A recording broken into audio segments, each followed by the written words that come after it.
I made it run, made it race against time. Once I built a railroad, now it's done. Brother, can you spare a dime? More than a few dimes are going to be needed before this new railroad can run, but who's it for and who will pay?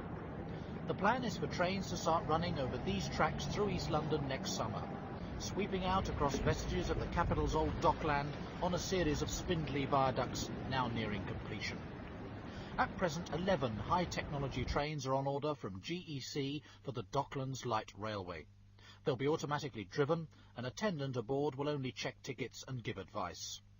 The original proposed system, costing around £80 million of taxpayers' money, links Stratford with the southern end of the Isle of Dogs, with another line westwards towards the city to a terminus just north of Tower Bridge. But the bill going through Parliament and all the bargaining and arguing concerns a possible extension onwards to the heart of the city. However, it's not at all certain that the extension will go ahead. The difficulty for the engineers is, on the one hand, they are still having to go on and build the original Docklands Light Railway, because that's what's been contracted and nobody has told the contractors to do anything else.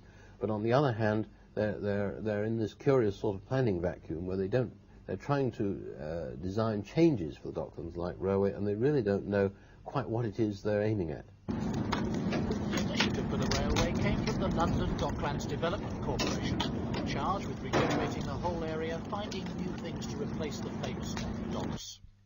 The East India Complex, opened in 1806, shut in 1967, was the first dock to go as the area declined into an industrial graveyard. The rest followed one after another as better road transport made it cheaper to use coastal ports, the final closures coming in 1981.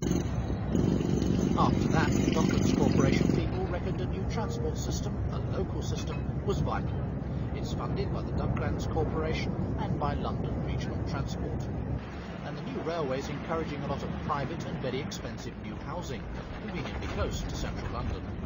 Also, an American-led consortium plans a vast commercial development at Canary Wharf, right on the new railway with 3 immense skyscrapers. Once I built a tower up to the sun, brick and rivet and lime. The American idea here is to spend £1.5 billion creating a whole new financial centre for London. But the schemes run into a lot of opposition. Critics say the sort of jobs created would do little to ease local unemployment, running, now the docks are done, at around 30%. And it's argued too that the view from the south side of the Thames, across Wren's classic maritime buildings at Greenwich, would be ruined if the American project, with one of its towers being higher than anything else in Europe, went ahead. The developers, naturally, are sure the scheme is important.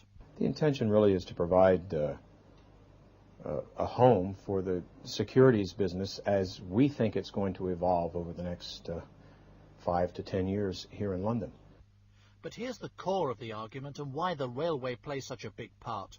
The Developers Consortium believes the government wants to see Canary Wharf developed, but the Americans and their international partners will proceed with that only if the railway extension to Bank, right in the city, is allowed. The original railway was to cost £80 million. Extending, providing more trains, bigger stations, tunnels into the city could cost another £90 million. Canary Wharf's developers have promised £45 million of that, but where's the rest to come from? It doesn't look an attractive investment. It's a new situation. Docklands is a new development. Nobody knows for certain how many people are going to be working there. It is extremely difficult to forecast what the traffic will be, and to have the kind of forecast you can take to a bank and borrow money on. The city's attitude affects the whole issue considerably. The planning authorities here, mindful of congestion at the existing Bank Underground station, aren't happy at the Docklands Railway being extended to this point. There's also the suspicion that many powerful city folk don't want to see Canary Wharf develop and attract people and jobs away from the square mile. And some property experts doubt whether a huge new development down in Docklands will find enough tenants. I think the Canary Wharf idea is a big gamble. I think there is a satisfactory volume of accommodation coming on stream in the City of London in the foreseeable future that can satisfy the demand that has generally been identified. In the midst of all this, locals like Peter Wade, who runs a boatyard on the Isle of Dogs and is utterly opposed to a massive Canary Wharf development, fear the new railway is going to be run for someone else's benefit. I mean, we start from, we'll have a railway transport system for the island. From that, we've heard that it's being sold off to a private company to operate, and then that brings questions like how much would it then cost to travel on that railway. And then with the announcement of the Canary Wharf scheme, we've already heard of trains being turned round at Canary Wharf to run back into the city to actually cope with the demand. Our questions would be how many trains actually get through to run to the end of the line to service the island community.